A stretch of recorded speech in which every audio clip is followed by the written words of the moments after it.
des gens de la cité qui disent que je ne suis pas dans l'équipe de Guez et que je ne suis qu'une simple connaissance.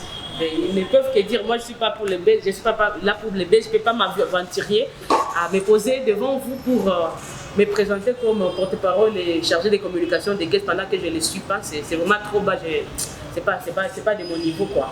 Et d'ailleurs, quand Guez était là, l'autre fois, pour la dernière fois, pour les festivals à Mani, on avait fait une conférence de presse. J'avais invité certains d'entre vous. Et je crois que c'est Justin ou Tchatcha qui avait posé aussi cette question. Et lui-même avait dit de sa propre bouche que la seule bouche autorisée, à mon absence à Goma et à l'est du pays, c'est Guez. Moi, je travaille avec Guez depuis fin 2019. Je ne publie pas pour ça, mais vous le voyez sur mes réseaux sociaux. Je suis trop attachée pour la communication, les publications et tout. Donc, c'est mon artiste, je le représente et j'en suis sûre. Pour ce que les gens disent, bah, ils ne peuvent que dire qu'il n'y a pas de souci. Mais franchement, et aussi nous avons réorienté, quelque chose de très important que je voulais vraiment souligner. Nous avons réorienté la communication dans le sens d'apporter aussi un soutien à nos FARDC et de leur montrer que nous ne les avons pas oubliés et que nous sommes de cœur avec eux.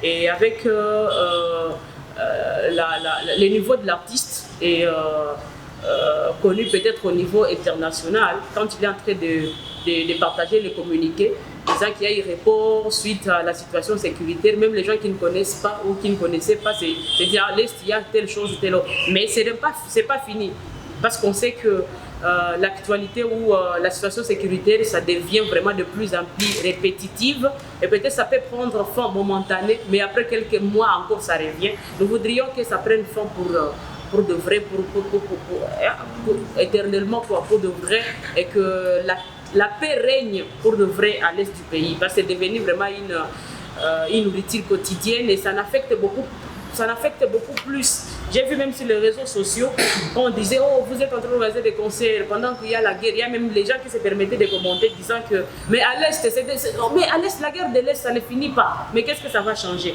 Alors, on voudrait que quand l'artiste va venir, qu'il y ait guerre ou qu'il y en a peu, que la situation soit déjà rétablie, qu'ils viennent également dans ce sens-là de soutien total à nos forces armées ou à nos FARDC pour que ça leur donne de l'espoir et qu'ils voient qu'ils ne sont pas seuls et que nous sommes vraiment de cœur avec eux. Oui, monsieur.